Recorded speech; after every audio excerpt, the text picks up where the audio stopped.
Sistem pertahanan udara Iran di Teheran dilaporkan aktif melawan serangan pesawat tak berawak atau WAF Israel yang melintas di atas ibu kota Sabtu 14 Juni 2025 dini hari. Rekaman disebut sistem pertahanan udara Iran sedang bekerja menangkis serangan demi serangan beredar di Telegram. Menurut media pemerintah Iran, IRNA, Satuan Pertahanan Udara Iran, tengah siaga dan berhasil menangkis serangan tersebut mencegah lebih luasnya kerusakan. Serangan Israel juga dilaporkan telah menewaskan 78 orang, termasuk seorang komandan militer senior Iran, dan melukai lebih dari 320 orang. Kemudian disampaikan Duta Besar Iran untuk PBB Amir Iravani. Ketegangan di kawasan terus meningkat seiring baku serangan antara Iran dan Israel. از این تیرای چیز هم هست قرمزه چیزه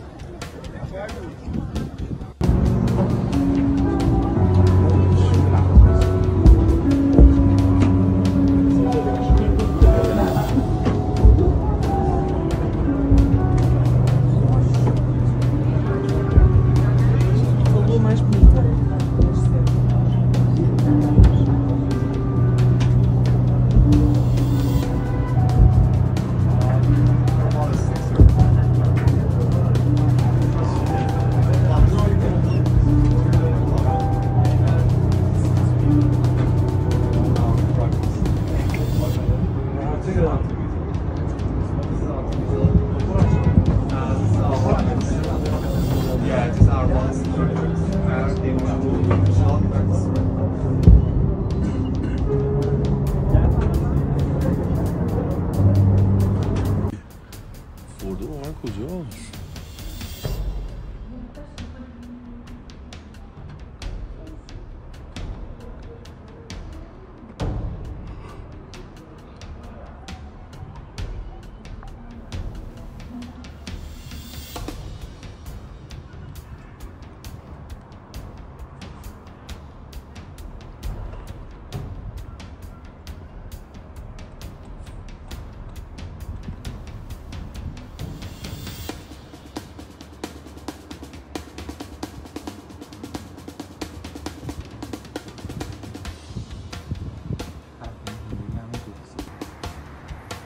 نه اون چیه؟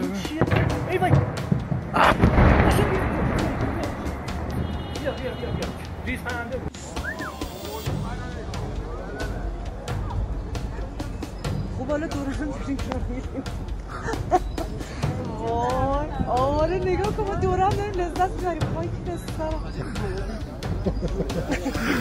به خدا جدی میگم الان میزنم اینجا ما همه با هم هستیم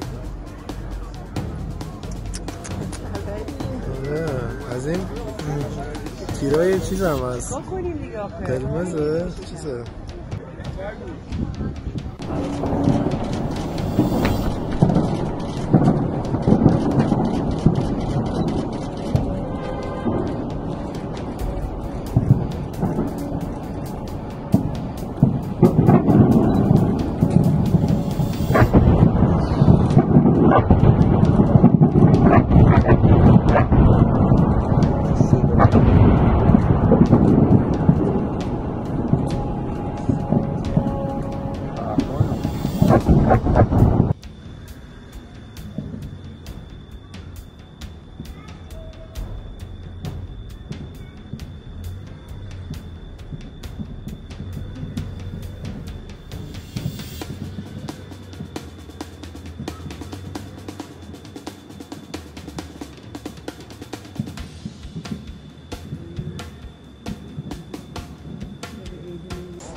خوب حالا دوران داریم میریم وای آره نگاه کن ما دوران داریم لذت میبریم خواهی که دستم به خدا جدی میگم الان میزنم اینجا ما همه با هم هستیم. از این تیرای چیز هم هست. بکنیم دیگه آخه. قرمزه چیزه.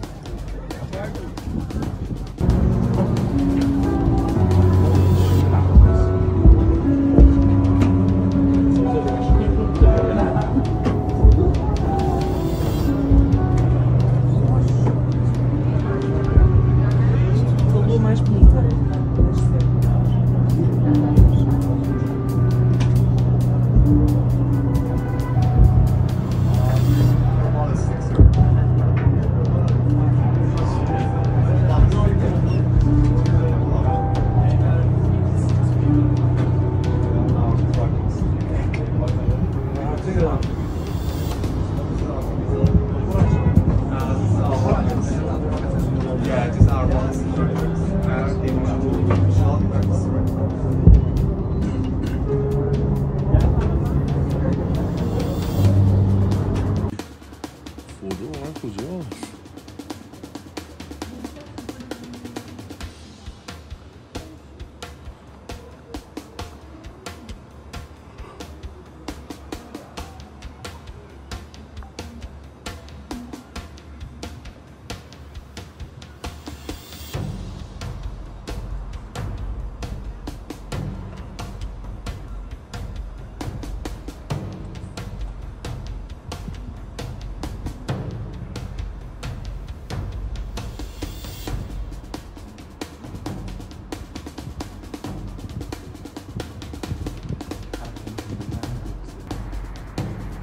نه این چیه؟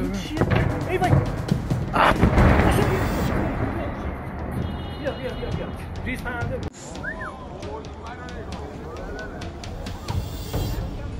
خب حالا دور هم داریم را میریم. وای آره نگاه کن ما دور هم داریم لذت میبریم. خواهی که بسترم به خدا جدی میگم الان میزنن اینجا. ما همه با هم هستیم.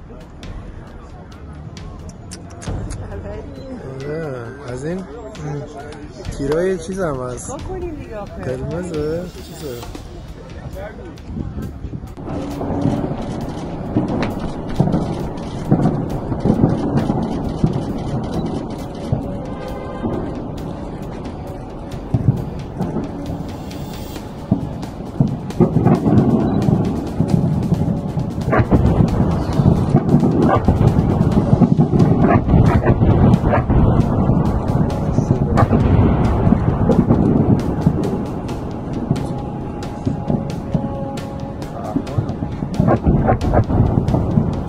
Download Tribun X sekarang, menghadirkan lokal menjadi Indonesia.